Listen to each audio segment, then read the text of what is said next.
Você já viu o outro lado da Lua? Ah, te peguei. Claro que não, mas talvez você já tenha visto em fotos. Nesse caso, você já se perguntou por que os dois lados são tão diferentes? Bem, vou te contar. Não conseguimos ver o outro lado da Lua. Muitas pessoas acreditam que isso ocorre porque a Lua não gira em torno do seu eixo. Mas isso não é verdade. A Lua gira, só que ela apenas faz isso na mesma proporção que seu movimento orbital. Esse é um caso particular de travamento de maré chamado rotação síncrona. A primeira vez que vimos o lado distante foi só em 1959, graças às missões soviéticas Luna e mais tarde ao programa Apollo dos Estados Unidos. Mais tarde, quando a Luna 3 e outras naves espaciais transmitiram as primeiras imagens do lado distante, elas revelaram um hemisfério muito mais cheio de crateras e que se parecia mais com o Mercúrio ou a Lua Calisto de Júpiter. Ela era completamente diferente do que estávamos acostumados. E foi aí que aprendemos o quão uau o outro lado realmente é. Não, sério, olha só isso. O lado mais próximo pode ostentar sua crosta mais fina e lisa. Essas belas manchas escuras são chamadas de marés lunares, que são remanescentes de antigos fluxos de lava. E quando digo antigos, é isso mesmo. Eles têm mais de 3 bilhões de anos. Enquanto isso, a crosta do outro lado é mais espessa e cheia de crateras. Os fluxos de lava quase não tiveram efeito sobre essas crateras de impactos. Ela também é desprovida de quaisquer marés de grande porte. Meio que parece um queijo branco seco. Para ser sincero, você não concorda que o lado mais próximo é muito mais bonito? Deixe sua opinião nos comentários. Então, há apenas 50 anos, aprendemos sobre as diferenças aparentes. Mas os cientistas descobriram algo estranho. Ambos os lados são diferentes, mesmo na composição geoquímica. E não é só isso. Nosso lado era vários quilômetros mais estreito que o outro. Mas de onde vieram essas diferenças significativas em uma bola de pedra flutuante comum? Para os cientistas era um mistério. E começaram a surgir muitas teorias. A teoria da Lua derretida foi a principal por um tempo. Ela diz que a Lua era assim por culpa da Terra. Isso aconteceu há vários bilhões de anos. A Lua nasceu devido a uma colisão. Um dia, um objeto do tamanho de Marte colidiu com a Terra. Naquele momento, um pedaço dele se partiu e mais tarde se tornou a Lua. No entanto, esse pedaço estava em algum lugar 15 vezes mais perto da Terra do que está agora. Alguns artistas criaram imagens da chamada Lua primitiva. Ao contrário da nossa linda bola branca, a Lua primitiva era uma fervente bola escarlate de aparência estranha. Esse pedaço não nos deixou depois da separação. Ele ficou sob um travamento de maré logo após. A Terra, depois da colisão, ainda era um inferno incandescente, cheia de fogo e lava. Ela fervia a uma temperatura de 2.480 graus Celsius. E como a Lua sempre estava voltada para nós com uma face, esse lado derreteu um pouco. Isso explicaria o porquê de a superfície da Lua, o chamado manto, ser mais fina no lado próximo do que no lado distante. Durante a ebulição da Terra, certos elementos evaporaram dela. Eles, então, foram parar na Lua. Isso explicaria a diferença na composição geoquímica entre os dois lados. Mas havia uma inconsistência nessa teoria. Se foi isso que aconteceu, de onde vieram os elementos químicos estranhos e raros, como isótopos incomuns de fósforo, potássio ou tungstênio? O lado mais próximo está cheio deles, e não teria como serem oriundos da Terra. Havia também outras teorias. Uma delas diz que inicialmente tínhamos duas luas pequeninas. Mais tarde, elas se fundiram em uma grande, daí a diferença em sua composição. Mas essa teoria parece um pouco maluca e também tem inconsistências. Por exemplo, a transição entre os dois lados é muito suave. Se a Lua fosse, na verdade, duas luas minúsculas, essa transição seria mais abrupta. Então, os cientistas estavam mais perdidos sobre isso. Mais recentemente, eles finalmente descobriram o que realmente aconteceu com a Lua. Tudo graças aos orbitadores Grail da NASA. Eles passaram mais de um ano ao redor da Lua, mapeando-a e estudando sua composição. Usando esses dados, os cientistas criaram cerca de 360 simulações de computador. Elas continham diferentes objetos impactantes de vários tamanhos, viajando em velocidades diferentes. Os cientistas estavam comparando os resultados com a nossa Lua atual e tentaram determinar qual resultado era o mais próximo do que temos hoje. E assim, finalmente resolveram esse mistério de 50 anos. A resposta está em uma colisão com um planeta anão. Essa colisão ocorreu há 4,3 bilhões de anos. Esse enorme objeto era ligeiramente maior que Ceres. Para quem não sabe, Ceres é um dos planetas anões do nosso sistema solar. Seu diâmetro é de 933 quilômetros. Daria para dizer que caberiam nele uma França ou uma Alemanha. Então esse objeto gigante colidiu com a Lua, em algum lugar perto do Polo Sul. Essa colisão foi tão forte que mudou a imagem da Lua para sempre. Ele deixou um rastro de 5.630 quilômetros para trás. Você levaria cerca de 14 horas de avião para voar essa distância. Essa cratera cobriu todo o lado da Lua mais próximo de nós. Isso causou danos ao manto dela. Também criou a chamada Bacia do Polo Sul Aitken, ou Bacia do SPA. Essa é uma cratera de impacto e tem um diâmetro de 2.570 quilômetros, algo como o equivalente a um Reino Unido mais uma Alemanha. Ela é pequena, mas é importante. A formação dessa bacia foi um evento decisivo na história da Lua. Ela é a segunda maior cratera de impacto do Sistema Solar. A colisão também fez com que uma forte onda de calor se espalhasse pela Lua. Essa onda se espalhou sobre os restos desses minerais raros e quentes que os cientistas encontraram no lado próximo. Foi assim que nosso belo lado se tornou o lar de algo chamado Terreno Lunar Prolaceron Creep, ou, com a abreviação do inglês, PKT. É basicamente uma anomalia de composição, uma concentração de potássio, fósforo e outros elementos raros, como o tório. Você pode dizer que esses minerais são um presente para nós das profundezas do espaço. De qualquer forma, houve muitas, e quero dizer, muitas colisões na história da Lua. Todas elas apenas aprofundaram mais essa já enorme cratera. É por isso que o manto do lado mais próximo foi ficando cada vez mais fino com os anos.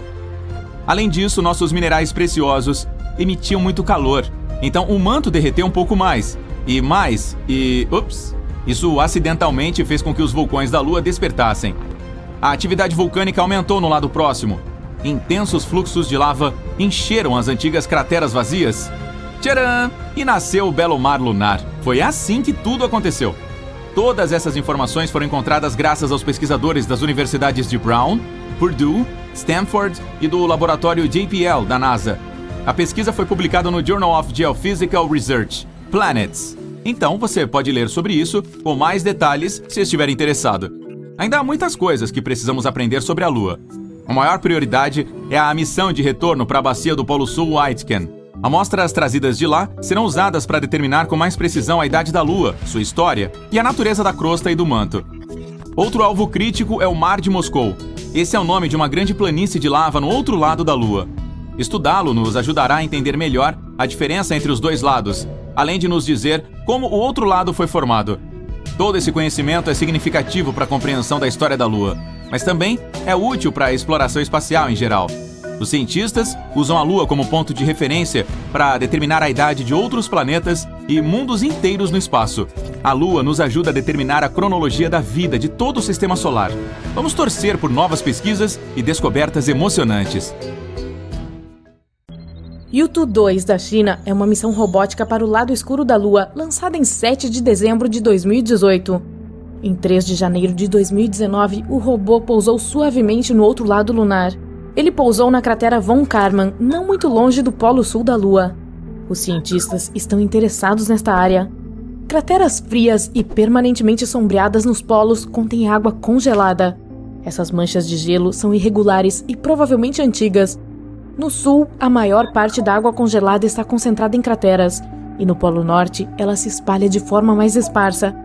Em qualquer caso, este gelo pode ser usado quando uma missão tripulada de longo prazo pousar na Lua. De qualquer forma, vários dias depois que o rover Yutu 2 pousa, ele fecha seus sistemas operacionais e hiberna durante sua primeira noite lunar.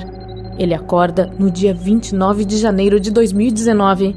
Todas as suas ferramentas funcionam normalmente. O rover viaja 120 metros durante o seu primeiro dia lunar completo. Um dia lunar dura cerca de 14 dias e uma noite lunar tem a mesma duração. Movimentar-se e explorar durante o dia e desligar durante a noite se torna a rotina do rover. É o 8º dia lunar quando o Yutu 2 se depara com algo incrível. Essa descoberta faz com que os cientistas adiem todo o restante que havia sido planejado para a missão. Eles se concentram em descobrir o que é o estranho material encontrado pelo rover. No início, este dia lunar não é diferente de nenhum outro.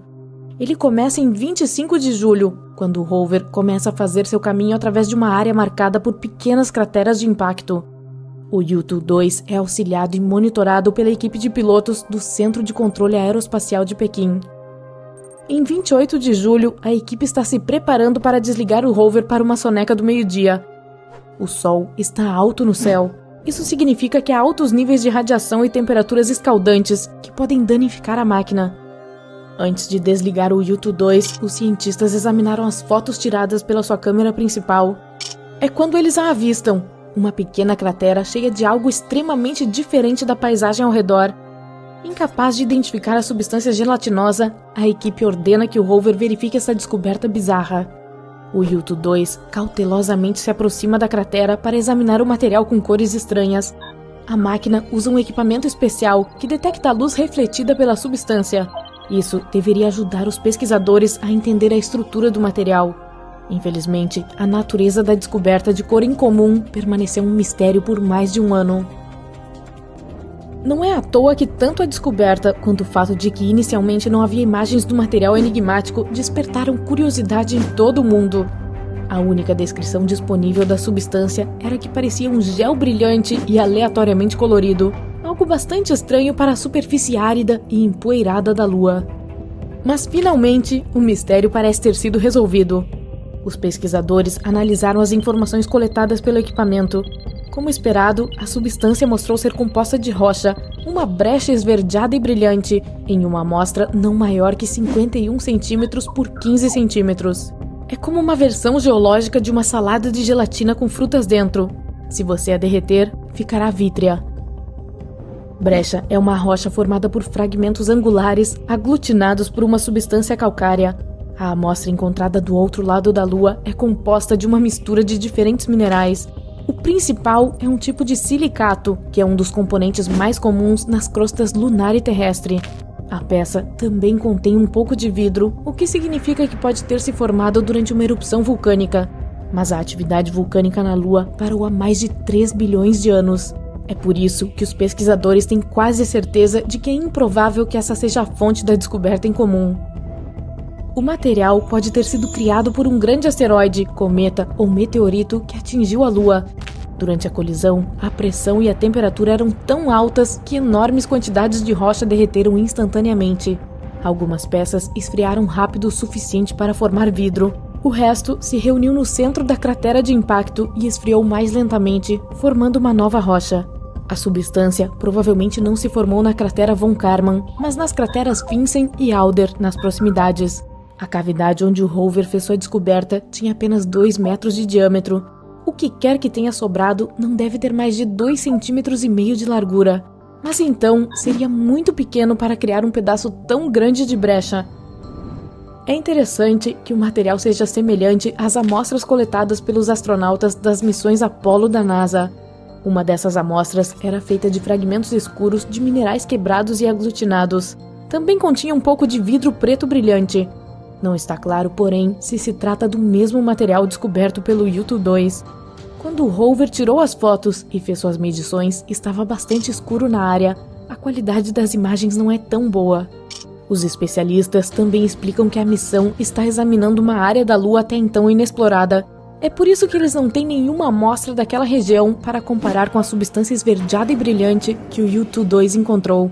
Mas se suas suposições se revelarem verdadeiras, então o outro lado da Lua pode ter mais em comum com o lado que está voltado para a Terra do que costumávamos pensar.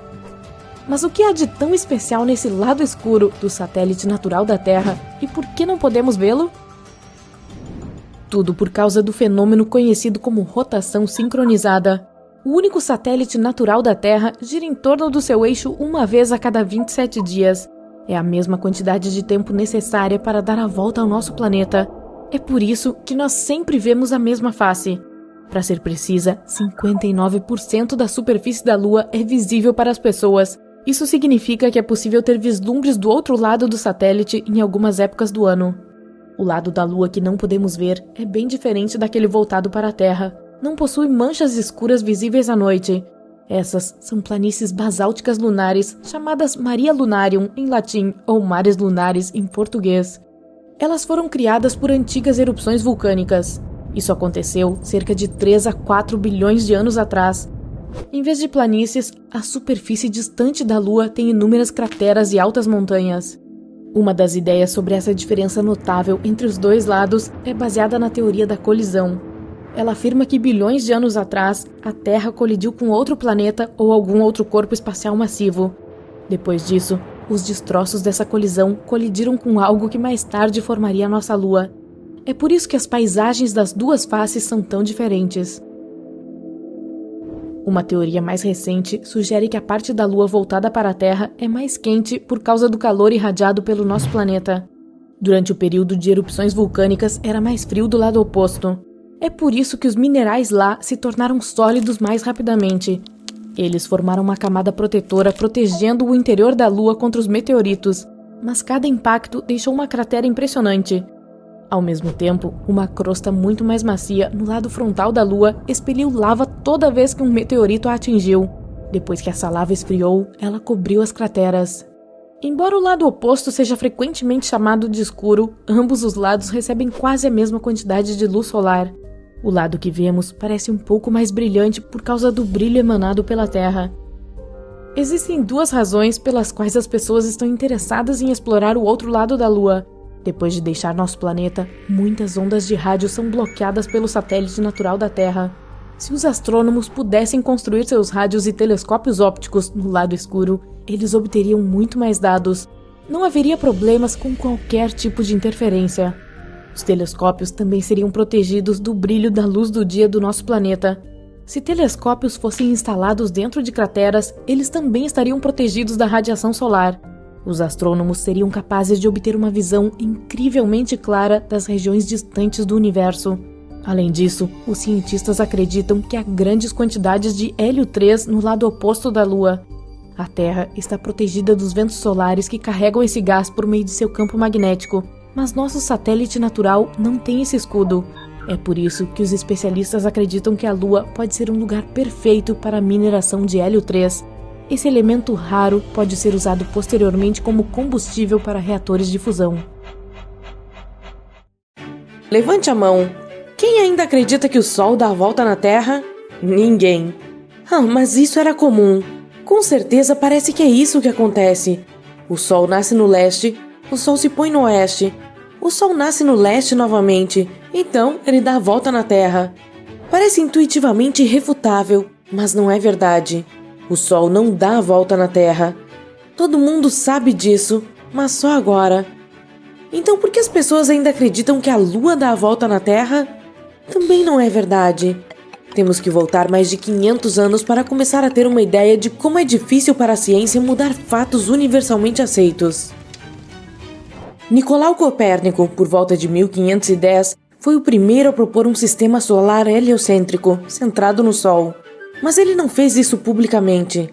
Copérnico distribuiu cartas privadas a outros astrônomos, explicando por que o fato aceito de um sistema solar centrado na Terra deveria ser descartado em favor de um sistema solar mais direto, mais astronomicamente correto e centrado no Sol. A dificuldade de Copérnico em promover o sistema solar centrado no Sol dependia de outra inovação conceitual ousada, que a Terra girasse. O conceito de Copérnico de uma Terra rotativa ia diretamente contra 5 declarações literais na Bíblia de que a Terra foi criada em uma fundação fixa para nunca ser movida. E a Igreja Católica não estava preparada para deixar que essa visão de mundo fosse desafiada ou alterada. Copérnico tinha muito a perder revelando sua teoria heliocêntrica revolucionária ao público, sendo ele mesmo um cônego. 100 anos depois, Galileu Galilei não era tão comedido. Galileu tinha provas observacionais para apoiá-lo. Ele tinha um telescópio. No início de 1610, Galileu observou pela primeira vez as luas de Júpiter e acompanhou suas órbitas. Sim, as luas de Júpiter orbitam em torno de Júpiter. Elas giram e contornam o planeta gigante em órbitas reais, ao contrário de como a nossa Lua viaja ao redor do Sol com a Terra.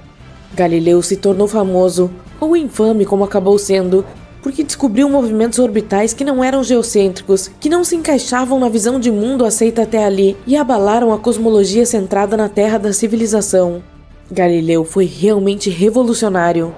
Mais tarde, em 1610, Galileu observou através de seu telescópio, que tinha apenas uma abertura de 38 milímetros, o planeta Vênus passando por fases, assim como a Lua. Galileu escreveu que Vênus imita a Lua em latim em seu caderno. Não poderia haver outra explicação para essas observações. Vênus estava orbitando o Sol. As pessoas tinham medo de olhar através do telescópio de Galileu quando ele o montou na grande praça de Pisa. Elas estavam com muito medo de ter sua visão de mundo revolucionada. Por mais estranho que possa parecer, estamos experimentando algo semelhante ao que agora diz respeito à Lua orbitando o Sol e agindo como um planeta duplo com a Terra. As pessoas, inclusive cientistas, teimosamente insistem em ver a Lua como seu inteligente nome oficial da União Astronômica Internacional. É uma lua da Terra, orbitando ao redor da Terra, mostrando suas diferentes fases ao longo do mês lunar. É assim que nossos livros escolares retratam as fases da Lua. É o que as pessoas acreditam agora. Observe como a Terra é o centro da Lua e como ela gira ao redor da Terra em um caminho circular. Essa é a visão geocêntrica da Lua. É o que vemos da Terra. A Lua surge, a Lua cai, a Lua surge novamente, a Lua gira ao redor da Terra. Mas não é isso que está acontecendo no espaço. Já passou da hora de copernicosar a Lua. Precisamos começar a ver a Lua de um ponto de vista heliocêntrico, como fazemos com tudo no Sistema Solar.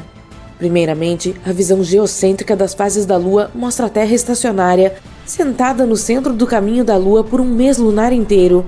Mas a Terra não está parada. Estamos em rotação ao redor do Sol a uma velocidade muito alta, entre 106 e 109 mil km por hora. Portanto, qualquer imagem da Lua circulando por uma Terra estacionária é profundamente enganosa e realmente completamente errada. A visão heliocêntrica da Terra e da Lua se movendo juntas no espaço deve ser mais ou menos assim.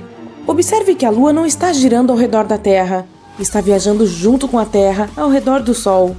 O caminho da Lua ao redor do Sol é um caminho sinusoidal para frente e para trás através do caminho sempre em movimento para frente da Terra.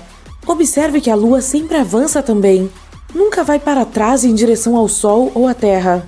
Ao seguir sempre em frente e de forma sinusoidal, o caminho da Lua não se qualifica como uma órbita no mesmo sentido em que as outras luas do Sistema Solar orbitam seus planetas em caminhos elípticos. Portanto, é errado dizer a Lua orbita a Terra. A Lua orbita o Sol junto com a Terra, ou a Lua e a Terra orbitam o Sol. São declarações que Copérnico e Galileu aprovariam. Mas a ciência hoje tem dificuldade em aceitar uma visão heliocêntrica da Lua. Talvez tenha muitos livros que precisam ser reimpressos. Talvez muitos professores de astronomia tivessem que admitir que estavam errados durante toda a carreira. Assim, objeções são apresentadas para impedir que a visão heliocêntrica revolucionária da Lua seja universalmente aceita. Uma dessas objeções é que a Lua nunca deixa bem a gravidade da Terra e, portanto, deve ser justamente considerada uma lua da Terra, um orbital, para usar o termo astronômico para satélite. Sem dúvida, a Lua nunca deixa bem a gravidade da Terra, ou então perderíamos a Lua. No entanto, representações desse fato bem conhecido e definido sempre mostram a Lua se movendo ao redor da Terra dentro do poço gravitacional. E isso não é verdade. A Lua nunca volta para a Terra como precisaria se estivesse em órbita elíptica. Assim, a objeção do poço gravitacional pode ser descartada porque os astrônomos que propõem como evidência orbital que a Lua sempre permanece dentro do poço gravitacional da Terra falham ou negligenciam para incluir os fatos do movimento sinusoidal continuamente para a frente da Lua. A velocidade de escape para a Lua sair do poço gravitacional terrestre é relatada como sendo de 4.320 km por hora. Em relação à Terra, ela atualmente se move a cerca de 3.600 km por hora. Que tipo de impacto seria necessário para aumentar a velocidade da Lua em 720 km por hora para que ela possa sair do poço gravitacional da Terra? Se alguém quiser calcular isso, pode colocar sua resposta na seção de comentários. Talvez isso possa acontecer, mas não seria nada bom. Existe outra objeção em olhar para a Lua de um ponto de vista heliocêntrico. Isso envolve o baricentro do sistema Terra-Lua. Baricentro é o centro de gravidade entre a Terra e a Lua. Pense em si mesmo em uma gangorra no parque. A outra extremidade da gangorra é um grande atacante de um time de futebol profissional. Até onde o atacante teria que se mover para que vocês dois estejam equilibrados uniformemente? Ele teria que se mover em sua direção quase até o centro da gangorra. Você é a Lua e o atacante é a Terra. O ponto de equilíbrio do sistema Terra-Lua, o baricentro, fica a mais de 1.600 km dentro da Terra. É esse ponto de equilíbrio que os astrônomos apontam obedientemente estar orbitando o Sol. É um ponto de vista heliocêntrico. Copérnico e Galileu aprovariam. No entanto, esses astrônomos sempre parecem adicionar as animações geocêntricas da Lua orbitando ao redor da Terra com o baricentro dentro. Dessa forma, eles podem manter a Lua orbitando a Terra, mas é um pouco desonesto combinar duas perspectivas diferentes em uma animação. Não dá pra ficar em cima do muro. Isso nos leva diretamente ao verdadeiro ponto de discórdia que nos impede de acreditar que a Lua está orbitando o Sol, o enigma do planeta duplo. A União Internacional de Astronomia se recusa a considerar a Lua e a Terra um planeta duplo. Eles se recusam a fazê-lo quase exclusivamente porque o baricentro do sistema Terra-Lua está dentro da Terra. É difícil contrariar a prefeitura, como diz o ditado.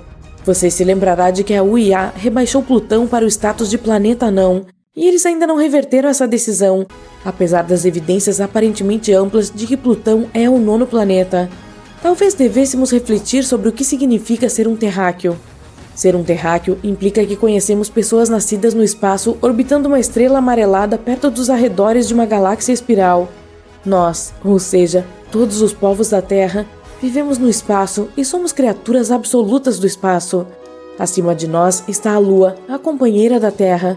Estamos cometendo um grande erro fazendo referência à Lua de acordo com nossos parâmetros geocêntricos. Nossa expansão conceitual para o espaço é inibida por uma visão incorreta, desatualizada e da Lua ligada à Terra. O universo não gira em torno de nós, e nem a Lua. Tudo começou com uma pequena mudança em nosso planeta. No princípio, as pessoas notaram que a Lua havia se tornado mais brilhante e um pouco maior, mas ninguém prestou atenção nisso. Ela afetou as marés em todo o mundo. A água inundou as praias, mas não foi uma tragédia. Muitos peixes chegaram perto das margens. As pessoas encontraram lulas gigantes, tamboris e outras criaturas perto da costa, embora geralmente viviam nas profundezas escuras. Coisas novas e estranhas passaram a acontecer todos os dias. Os pássaros não voam mais para o sul no inverno. Eles se reúnem em grandes grupos voando pelas cidades sem rumo. A Lua costumava ajudá-los a navegar na natureza, então não conseguem mais saber para que lado voar. Nas águas ilimitadas dos oceanos do mundo, os capitães de navios percebem que as bússolas agora estão instáveis. A seta está apontando em direções diferentes desde que os polos magnéticos da Terra mudaram. As pessoas percebem que a Lua começou a se aproximar do nosso planeta por uma razão desconhecida. A gravidade lunar afeta a da Terra. Isso implica mudanças no clima, no comportamento de todos os seres vivos e no campo magnético. Agora chove nos lugares mais secos e fica quente nas terras mais frias. Ecossistemas de todo o planeta estão sendo derrubados. As pessoas que vivem perto de florestas ouvem os lobos uivando o tempo todo. A Lua deixa esses animais malucos. Ela está crescendo em tamanho e ilumina a noite muito mais do que normalmente. Nada crítico aconteceu ainda. Ninguém entra em pânico porque não se quer acreditar que o fim está chegando. Mas então, um dia, a Lua atinge um ponto crítico. Você está andando pela rua ouvindo música e em determinado momento alguém te empurra. Ok, talvez essa pessoa esteja atrasada para o trabalho. Então continua andando e uma garota que vem bate no seu ombro. Sinto muito, ela diz e vai embora. Dava para ver o medo nos olhos dela. Você olha para frente e vê pessoas correndo em sua direção. Quando tira os fones de ouvido, ouve gritos e sirenes. Todos deixam seus carros e fogem. Centenas de gaivotas estão voando no céu. Dá para ouvir um barulho estranho entre todos os sons do caos. Parece ser água. Como isso é possível? Você está no centro da cidade, a poucos quilômetros da costa. Mas não há tempo para pensar. Aí percebe uma enorme onda inundando as ruas e indo direto em sua direção. Então corre para um prédio e vai até o 10º andar. Dali, observa a água enchendo a cidade. A corrente forte carrega todos os carros, edifícios de um andar e árvores da via. Aí percebe um tubarão e outros peixes na água. As pessoas estão escondidas em casas e nos telhados. A cidade inteira está rapidamente mergulhando em uma catástrofe. A TV está funcionando no prédio onde é o seu esconderijo. Você fica sabendo que inundações estão ocorrendo em todo o mundo. Tsunamis enormes cobrem cidades costeiras. Em alguns lugares, as ondas atingem a altura de um prédio de 30 andares. Muitas cidades foram destruídas. A Lua está muito perto da Terra e inundações enormes são apenas o começo. O nosso satélite natural voa ao nosso redor e ajuda a manter nossa casa em seu eixo. Ele proporciona estabilidade climática e auxilia os organismos vivos a se desenvolverem. Mas agora esse equilíbrio está quebrado. A Lua está se aproximando e mudando a gravidade do nosso planeta. A Terra pode se inclinar ligeiramente para o lado e provocar inundações maciças ao redor do mundo. Imagine que você está segurando um copo com água. Incline um pouco. Viu como o líquido se move de um lado para o outro? A mesma coisa está acontecendo agora com os oceanos. Mas a Lua não está apenas se aproximando de nós, está voando ao redor do planeta e se aproximando mais e mais a cada volta, causando desastres naturais em diferentes locais da Terra o tempo todo. O oceano inunda de um lado e algumas horas depois de outro. Então você vê toda a água voltando das ruas para a costa. Os oceanos podem retornar à cidade novamente até o final do dia. Espere um minuto, parece que ele já chegou. Você percebe que o céu ficou escuro. É estranho porque são apenas 3 da tarde. A Lua muda a velocidade de rotação da Terra e faz o dia passar mais rapidamente. Além disso, cobre quase todo o céu e ilumina o nosso planeta.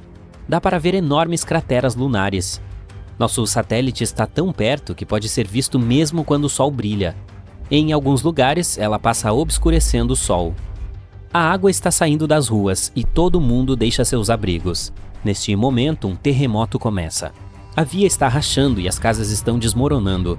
Há deslizamentos de terra. As placas tectônicas estão se deslocando por todo o planeta. Imagine 2 bolas magnéticas que estão se aproximando.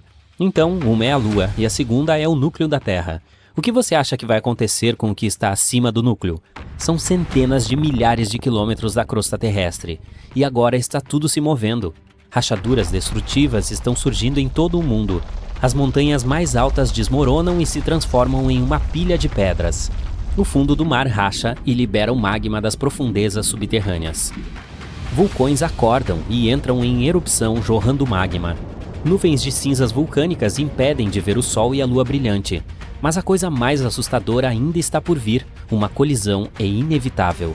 A Lua voa ao redor do planeta como uma bola em um copo redondo com um buraco no centro. Essa força impulsiona nuvens por todo o mundo. Agora vem uma tempestade, mas em 5 minutos estará nevando. Então a noite chega e começa a chover. As gotículas de água consistem em lama e cinzas vulcânicas. É difícil respirar sem máscaras de gás. A pressão atmosférica está em constante mudança. Algumas pessoas sentem enxaquecas fortes, outras têm articulações doloridas. Mas não há tempo para pensar na saúde. A humanidade precisa descobrir como se salvar da colisão. Uma nova ordem gravitacional virá quando a Lua colidir com a Terra. Os continentes mudarão de forma. Eles se combinarão em um pedaço de terra gigante ou se dividirão em centenas de menores. A energia da colisão pode queimar todo o oxigênio da atmosfera e tornar o planeta inadequado para a vida. Se esconder no subsolo também não faz sentido por causa dos terremotos profundos. As pessoas decidem passar suas últimas horas com seus entes queridos. A Lua está se aproximando. Agora está na mesma distância que a Estação Espacial Internacional. E então cobre o céu. Muitas cidades estão nas sombras por causa das ondas. Tsunamis com vários quilômetros de altura caem no chão. Milhões de toneladas de magma colidem com o oceano. Bilhões de litros de água simplesmente evaporam. A umidade sobe no ar, se mistura com cinzas e inunda a terra firme na forma de nuvens cumulos gigantescas. Você aceitou a destruição completa do planeta, mas algo estranho acontece com a Lua neste momento. Então percebe que rachaduras gigantes surgem e ela lentamente começa a se dividir em 2 partes. Ambas as metades se quebram em centenas de pedaços grandes. A Lua está apenas se fragmentando. A Terra não tem mais um satélite natural. É apenas um aglomerado de rochas espaciais gigantes. Mas por que isso está acontecendo? Existe um local ao redor do nosso planeta chamado limite de Roche. Neste lugar, a gravidade é mais forte do que a da Lua. Isso significa que as forças que a mantêm unida são mais fracas do que aquelas que a rasgam. As pessoas estão celebrando. O limite de Roche salvou o planeta. A Lua não vai nos atingir. Ela se divide em milhões de fragmentos e forma um círculo ao redor da Terra, que agora se parece com Saturno. Um cinturão de pedras lunares nos rodeia. Pedaços enormes destroem tudo em seu caminho, todos os detritos espaciais. Os satélites não estão mais funcionando. A humanidade perde seus meios de comunicação e navegação. As pessoas terão que usar mapas de papel novamente. A Lua manteve a órbita do nosso planeta em um certo ângulo antes desses eventos. Agora, o eixo está inclinado de forma diferente. Um hemisfério se torna mais próximo do Sol e o outro mergulha na sombra. Os polos norte e sul podem se transformar em desertos quentes e o equador do planeta pode ficar coberto de gelo. O inverno e o verão podem durar anos. Os restos da Lua voam ao redor da Terra, mas alguns caem em nosso planeta. Chuvas de meteoros lunares destroem cidades e criam crateras gigantes. Todos esses eventos levam à destruição maciça da vida na Terra. Levará centenas de milhares de anos para se adaptar ao novo mundo. Você já se perguntou por que a Terra não tem anéis? Os gigantes gasosos Júpiter, Saturno, Urano e Netuno os têm, mas os planetas rochosos Mercúrio, Vênus, Terra e Marte não. Duas teorias diferentes explicam como os sistemas de anéis se desenvolveram. A primeira diz que os anéis podem ter se formado a partir de detritos que datam do momento em que um determinado planeta estava se formando. Ou, como diz a segunda, eles podem ser os restos de uma lua destruída em uma colisão ou pela atração gravitacional de seu planeta-mãe.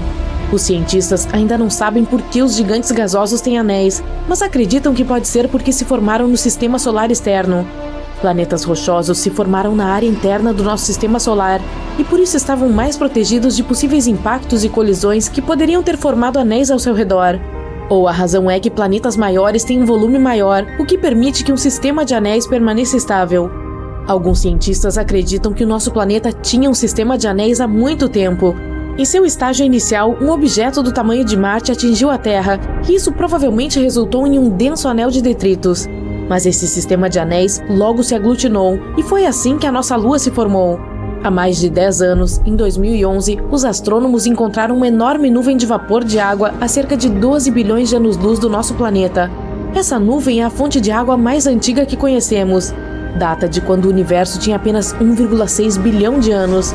Atualmente, tem 13,8 bilhões de anos. Essa nuvem incomum também é a maior fonte de água que conhecemos.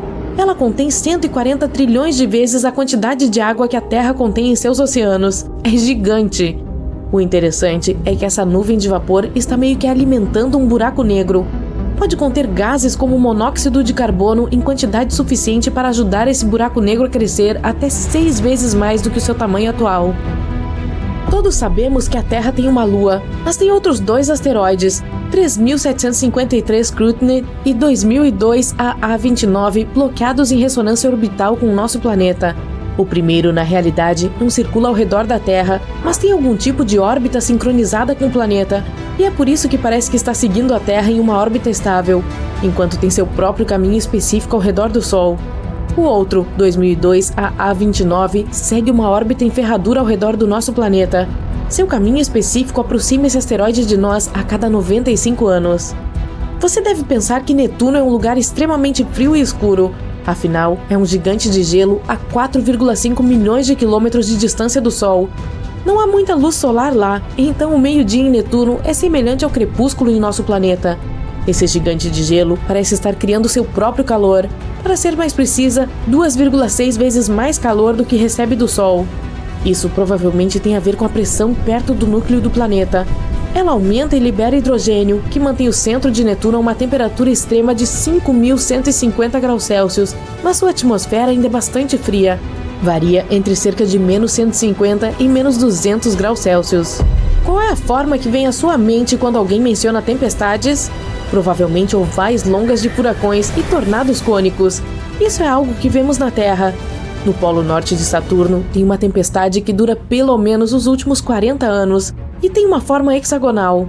Essa forma tão estranha provavelmente tem algo a ver com o gás turbulento de Saturno, ou talvez até mesmo com jatos zonais que se estendem por muitos quilômetros até uma região de pressão extremamente alta. Você já se perguntou por que os planetas não brilham enquanto as estrelas brilham?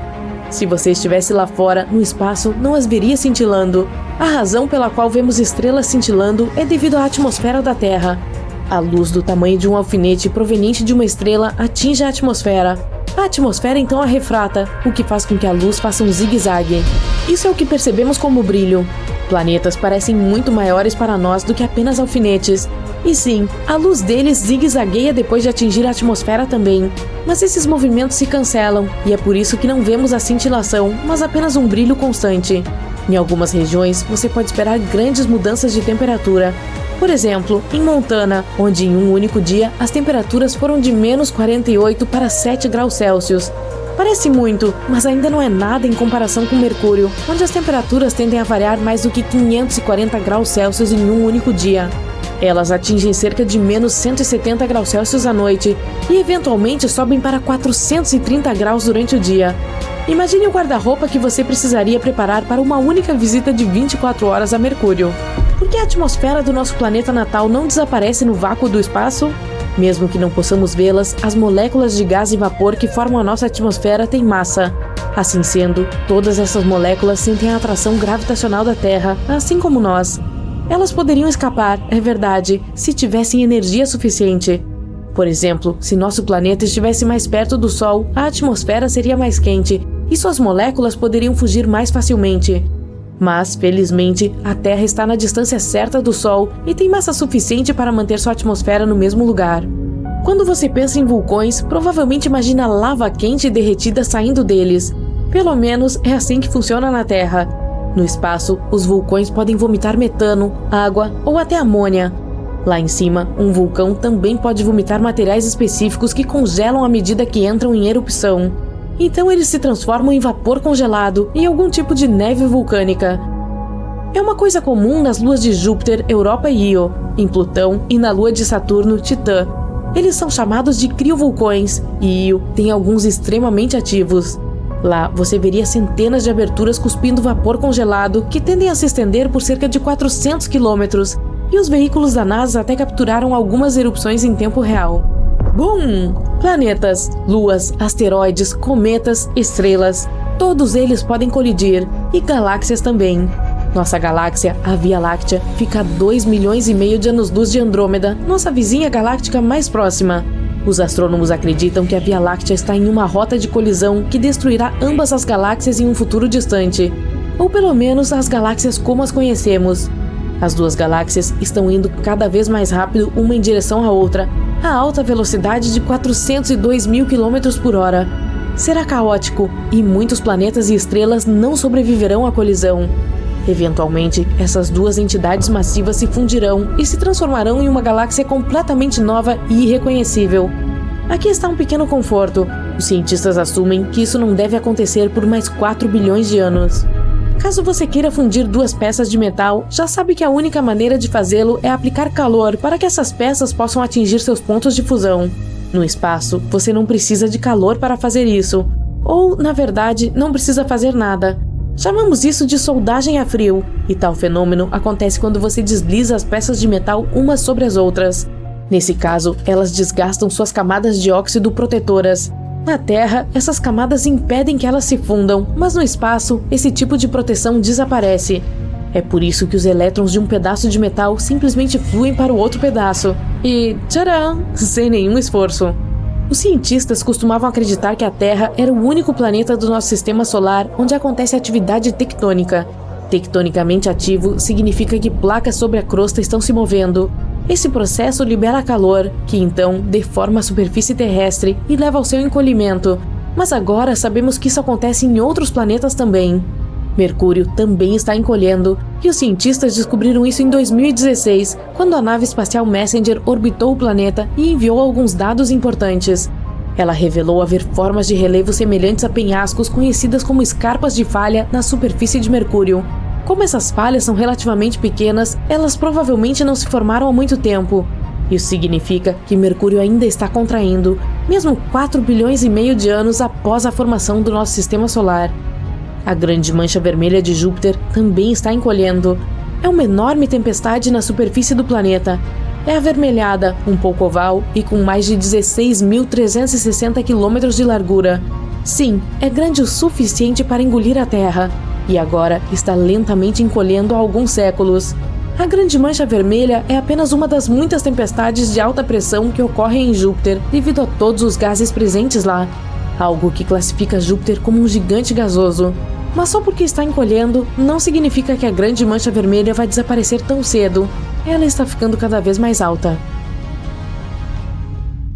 Tem muitos objetos espaciais em todo o universo, de estrelas a planetas, satélites, cometas e asteroides. Mas o nosso corpo celeste mais próximo é a Lua, que tem sido objeto de muitas pesquisas, teorias e até mesmo mitos. Como o nosso único satélite natural e permanente, a Lua está entre os top 10 da lista de maiores satélites do nosso sistema solar. Está localizada em um braço espiral externo da Via Láctea. Outros planetas do nosso sistema solar, como Marte ou Júpiter, têm muitas outras luas. Saturno é o planeta que está no topo dessa lista, com surpreendentes 82 luas, das quais 53 têm nome. Será que cito todas aqui? Não? Ok, vamos seguir em frente. A nossa Lua, com seu raio médio de 1.737 km, não é a maior lua do sistema solar, mas é a maior em comparação com o tamanho do planeta que orbita.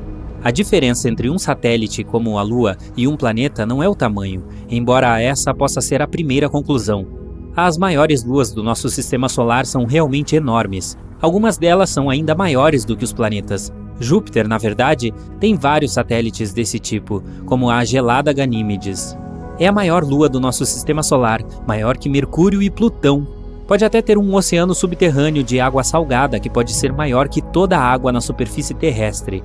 O diâmetro da nossa Lua é um pouco maior do que 1/4 do diâmetro da Terra. No entanto, quando se trata de massa, é 80 vezes menor do que a do nosso planeta. Para ter uma ideia melhor, se você pensar em nosso planeta como sendo um grande balão oco, precisará de cerca de 50 luas para preenchê-lo. Mas vamos olhar de uma perspectiva um pouco diferente. Como o tamanho da nossa Lua se compara aos Estados Unidos? Esse país mede 4.506 km de largura horizontalmente, o que significa que a Lua é menor em diâmetro. É difícil para nós vermos de outra maneira, mas e se o nosso satélite fosse 2 vezes maior? Bom, em primeiro lugar, veríamos muito mais eclipses solares. Nas condições atuais, eles podem acontecer de 2 a 5 vezes por ano, e 5 vezes é uma exceção. A última vez que houve 5 eclipses solares em um ano foi em 1935. Você terá que esperar até 2206 para ver a próxima ocorrência. O Sol e a Lua parecem mais ou menos do mesmo tamanho daqui da Terra, mas acho que não será uma surpresa se eu lhe disser que a estrela a qual estamos orbitando é enorme. Bem, se o Sol fosse oco, quantas luas você acha que precisaria para preenchê-lo? Espere, não há necessidade de pesquisar no Google. Você precisaria de 64,3 milhões de luas terrestres, ou cerca de 1,3 milhão de terras. Sim, é tão grande assim. E enquanto estamos falando sobre o nosso Sol, ele tem um diâmetro de 1.390.000 quilômetros. Sua massa? Bom, é pelo menos 330 mil vezes maior do que a da Terra. Eu não sou um cientista, então vou tentar simplificar. É uma bola de matéria quente, flamejante e brilhante, mantida unida pela gravidade. A razão pela qual elas emitem calor e luz é que, bom, elas são muito quentes. Especialistas chamam as menores estrelas de anãs vermelhas, por causa de seu tamanho e cor. Elas também são os tipos mais frequentes de estrelas em nossa galáxia, com algumas delas sendo tão pequenas e fracas que são invisíveis para as pessoas na Terra. É o caso da nossa estrela vizinha mais próxima, Próxima Centauri. Nosso Sol é considerado uma estrela média, pois tem uma massa, brilho e expectativa de vida médios. Há também estrelas gigantes por aí. Elas são mais raras, mas mais fáceis de se ver. É por isso que você pode presumir com segurança que quase todas as estrelas que você vê depois que o Sol se põe são muito maiores do que o Sol. Mas chega disso, vamos trazê-lo de volta à estrela do show de hoje, a Lua, nosso único satélite natural. Mas é o único? Isso pode ou não ser a verdade completa. Em 1997, um grupo de cientistas se deparou com um asteroide com cerca de 5 km de largura, que parecia ter entrado no controle gravitacional da Terra, aparentando ser um satélite do nosso planeta. Eles o chamaram de Creighton. O asteroide leva cerca de 770 anos para fazer uma viagem ao redor da Terra. Também parece que permanecerá em um estado suspenso ao redor do nosso planeta por pelo menos mais 5.000 anos. A Lua também está se afastando de nós. A cada ano, ela essencialmente mantém parte da energia rotacional do nosso planeta e a usa para se lançar cerca de 4 centímetros em direção à sua própria órbita.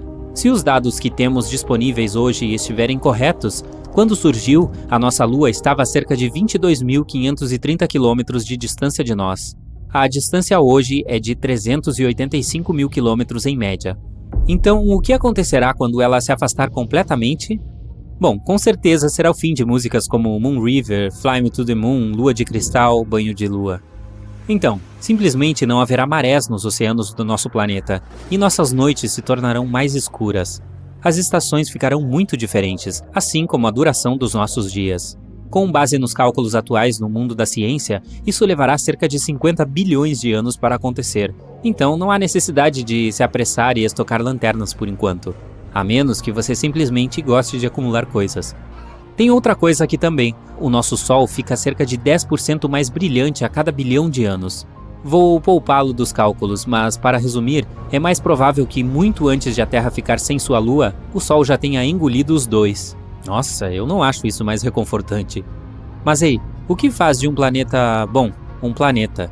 E por que a nossa Lua não é considerada um?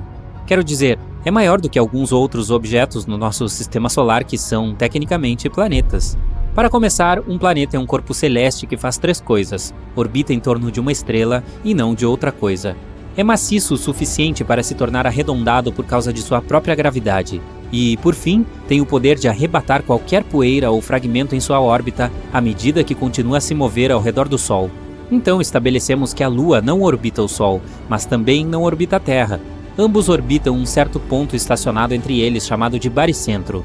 Fica a cerca de 1.600 km abaixo da superfície terrestre, claro, mas ainda a cerca de 4.800 km do centro do nosso planeta.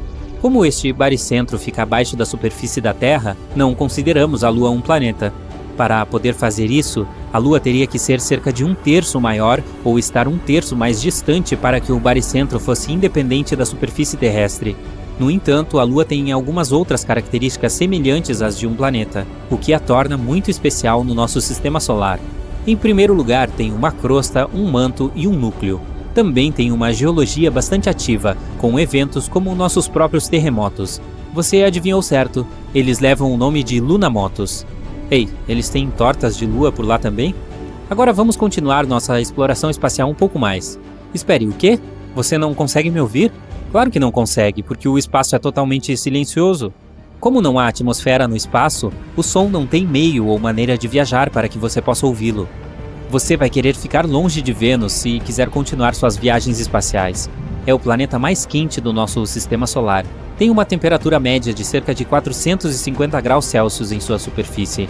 Você pensaria que é porque é o mais próximo do Sol, mas não é o caso.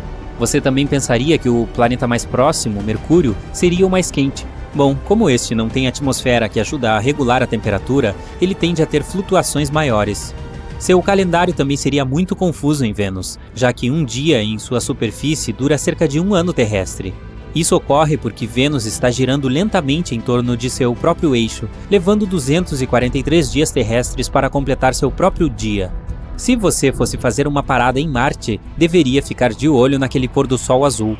De acordo com especialistas da NASA, há uma poeira fina que torna o azul perto da parte do Sol no céu muito mais visível em Marte. Algum fã de diamante por aí?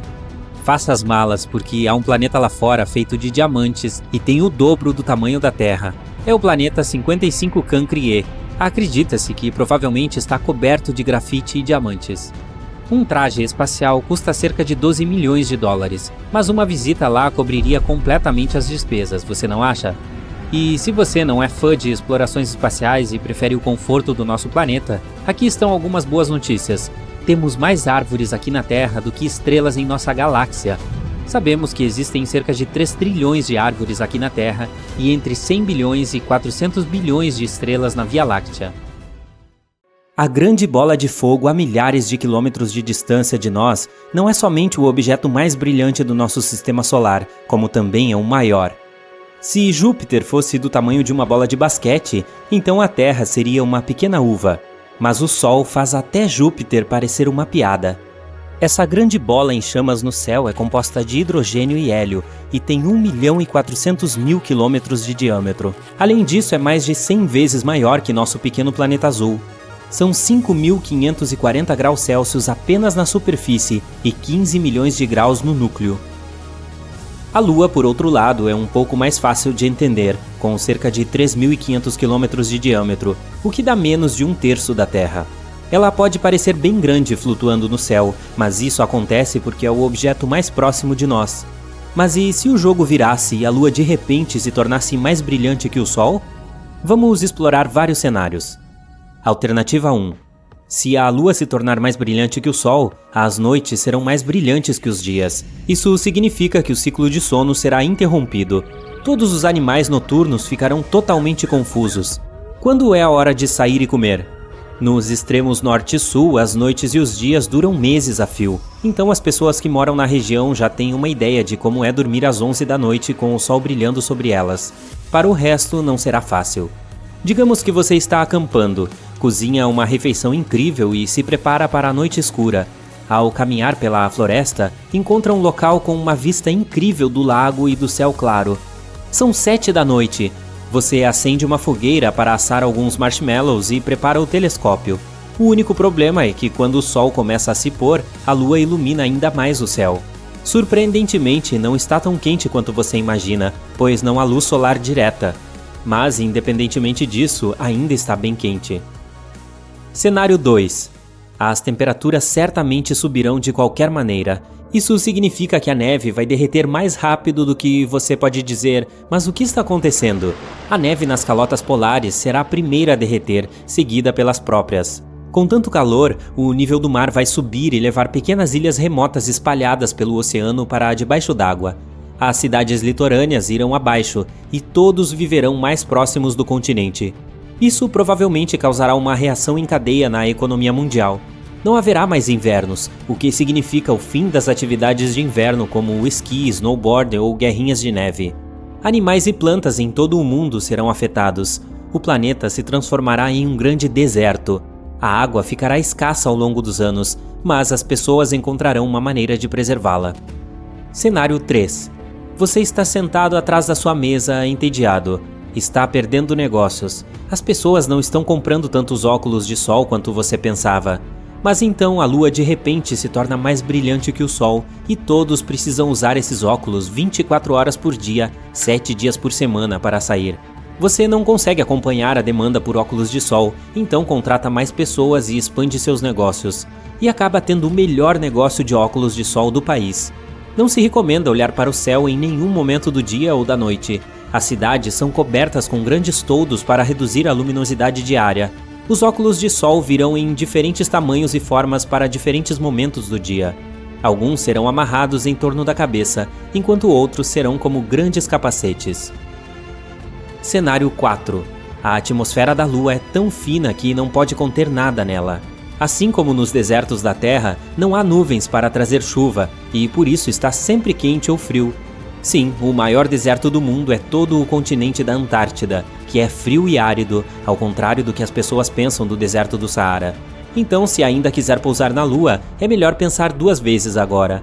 As pessoas que estão trabalhando na Estação Espacial Internacional terão que encontrar um novo escritório.